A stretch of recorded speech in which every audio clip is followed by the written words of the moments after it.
The Supreme Court just officially denied the appeal for TikTok to not be banned. So looks like we have to say goodbye to this app on January 19th. Hi guys, welcome to my channel. It seems like the news is out. TikTok will be banned on the 19th of January, guys. So the influencers are talking, the people are mad, and they want answers, guys. So let's hear what the people have to say about this ban. And you know, guys, TikTok has changed the lives of many people, including mine. So honestly, we just have to wait and see what happens. Please watch this video until the end. It's about the TikTok ban, and it might be the last video I post on here for a little while. Recently, today or yesterday, the appeals court denied the application for the extension that TikTok submitted to extend the ban. That has been denied. There is some misinformation on this app right now going around saying that the Supreme Court has denied the appeal. They have not decided whether or not they're taking the case. This is false information. Regardless, the chances of TikTok getting banned are very high now.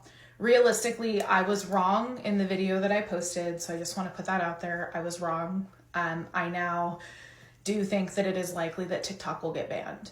With that being said, I am on other platforms. I'm on Instagram under this username. I am on YouTube under this username. Honestly, YouTube is going to be my focus. I don't like Instagram. I think it's trash for a number of reasons. I will still be posting on there, but I will be primarily posting on YouTube. So I'm asking you guys, please follow me on YouTube and support me so that I can continue making content. I'm going to be doing shorts and longer form content over there. All of my socials are also linked in my bio, and they're linked in my beacons. So if you can't follow the links on either one, just click on the other one, and they're under the icons, and then my Lemonade is linked in my beacons as well. I know this is a really hard time for a lot of people. I'm honestly really sad about this, but it's now time that I start taking the steps to prepare for what's to come. And I would really appreciate it if those of you that are interested would continue to support me on YouTube. Love you guys. Likelihood of the ban not going into effect is extremely low because that means that officially ByteDance will have to sell to an American company, I think, which also means that there needs to be a buyer with enough capital that's willing to take on this kind of app, but that also means that TikTok has to be willing to sell, both of which I just don't really see happening. But I don't know. I mean, like, I also didn't think that it would make it this far. I thought it definitely would have at least accepted the appeal, just like elongate the conversation in general. I normally would not post a video like this, but honestly at this point it doesn't even matter anymore because I guess the app will literally be inaccessible within almost less than a month. I'm gonna continue to post on here just because it's something that I like to do, but I gotta figure out now what I'm gonna do after this because I still really like content creation, but I'm definitely hesitant to move to another platform. So this is crazy. You know what I am sick of? I am sick of the government telling me that I can't have the one thing that I love to come on and share content, watch content, get a good laugh, and they're trying to take that away from me in 48 days from now. I'm like, let us have this one thing. Let us have our TikTok app. Let us have our humorous videos. Let us share and have community here. It drives me bonkers that we can't even have a platform that we all kind of genuinely enjoy for the most part, right? That it just gets ripped away from us as soon as we get something that we like. And then everyone's going to be going to a new platform and all these things. Let us keep it. Let us have our TikTok. So I'd love to know your thoughts. What do y'all think is going to happen? Because I feel like we've been here before, and here we are still today. So now that TikTok is going to be banned, I need to know what's going to be the new app. Because I'm seeing everyone say, oh, just download your content to Lemonade. I'm not using that app. That app is another version of Pinterest, and I just don't like it. Then people are saying Instagram. Instagram gives me anxiety. I haven't posted on Instagram since the 6th grade. I can't use Instagram. I'm so sorry. I would even just have to start fresh on there. And there's honestly no other options other than those two. So I need someone to come up with a new app. We need something else because I'm not liking the options. And when people know, let me know first, because I need to be the first one on there creating content.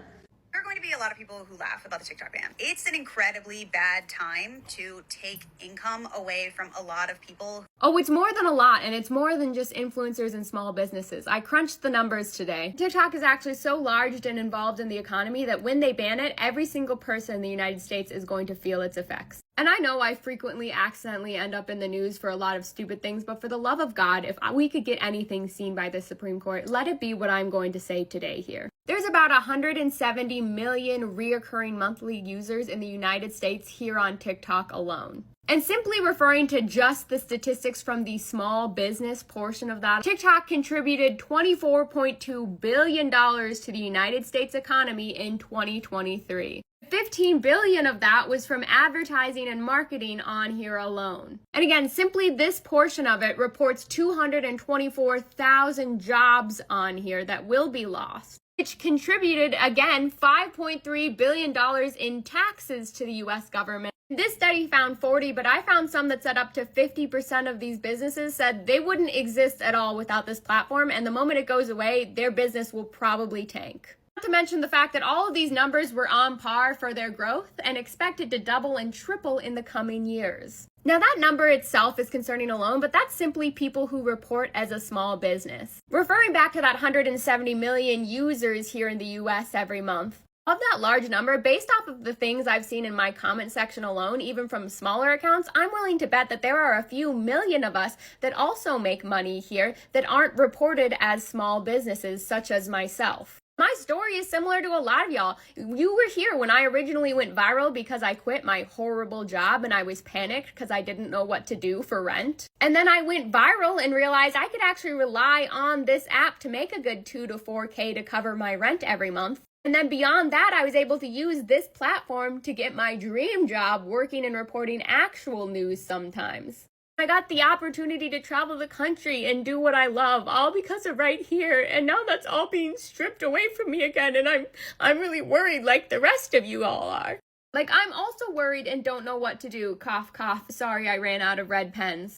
This is a graph of our current national unemployment rate. Yes, I lost faith a long time ago, so it's no shock to me that they pretend to care about the well-being of people whilst also doing something entirely avoidable that will willingly add a couple million people to this number up here. Because at the end of the day, they just gamble with people in these statistics as if we're the stocks that they also trade behind the scenes. The Supreme Court doesn't at least even pretend to pick up and look at this case. We're done. Like, I'm done. That's it.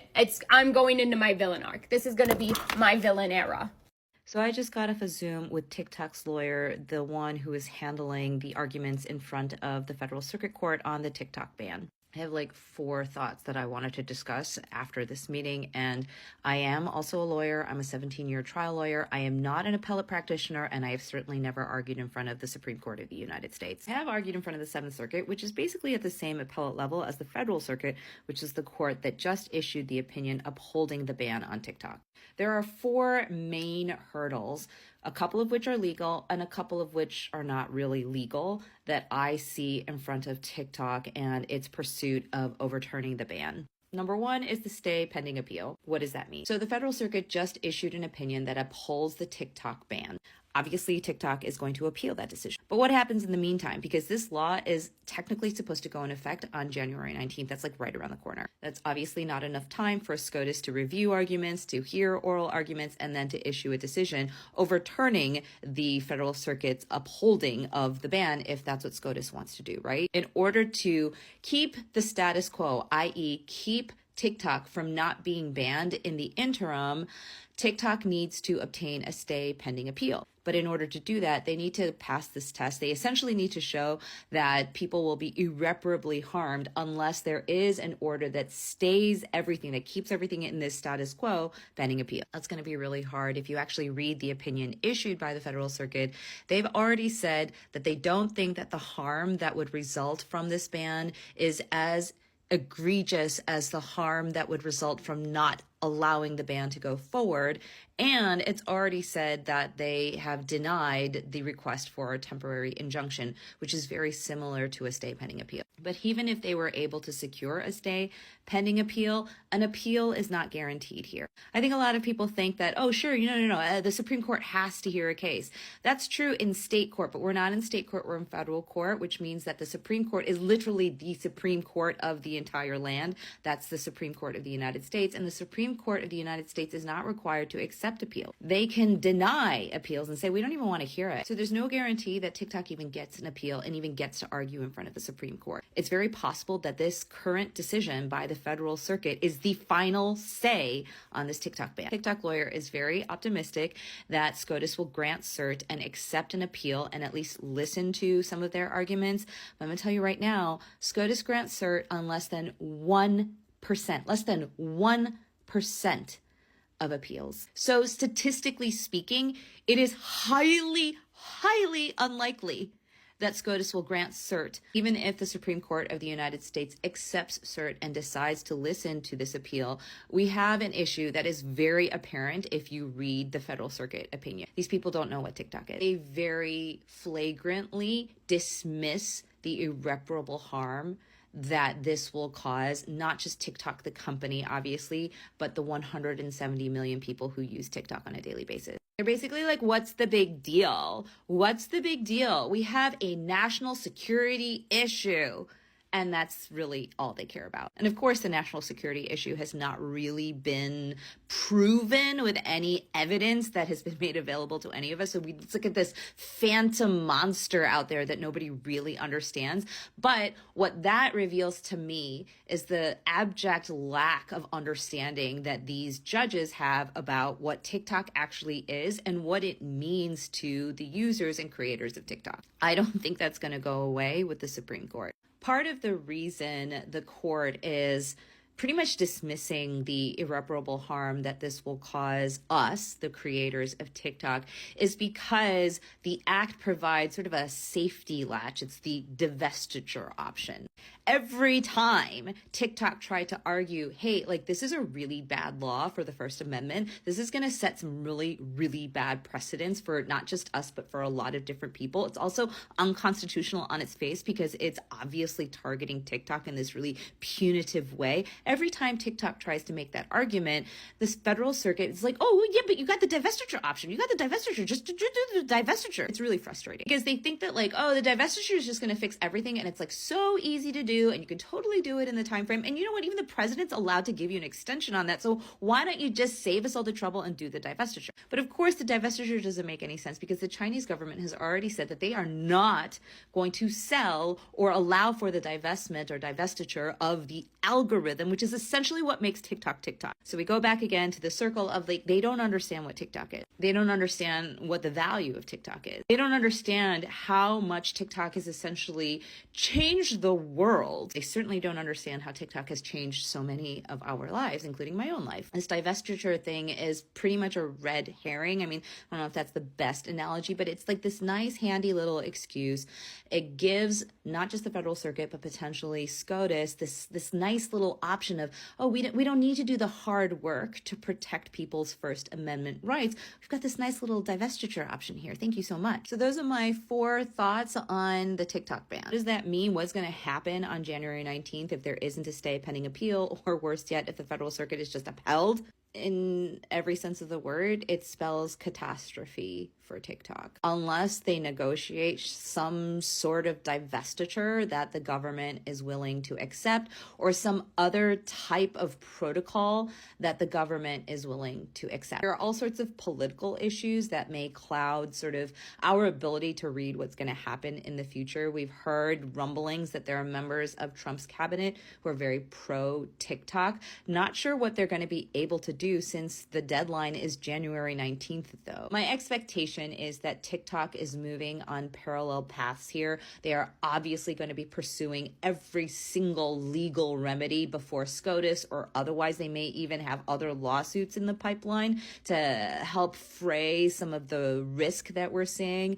But I'm also assuming that they are working day and night to negotiate some sort of divestiture or other type of option with the U.S. government government that will appease not just the current administration, but the next administration. What does that mean?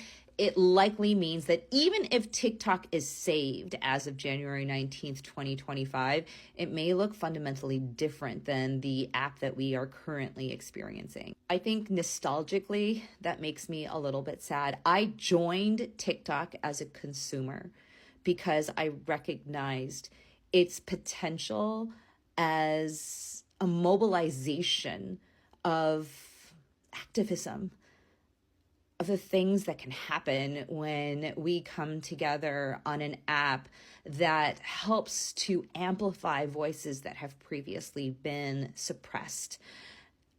It can change the world. It's done so in incredibly powerful ways, and it's also opened my eyes to my own obligations as an advocate for human rights in general. And I don't know, it just makes me really sad that this might be happening.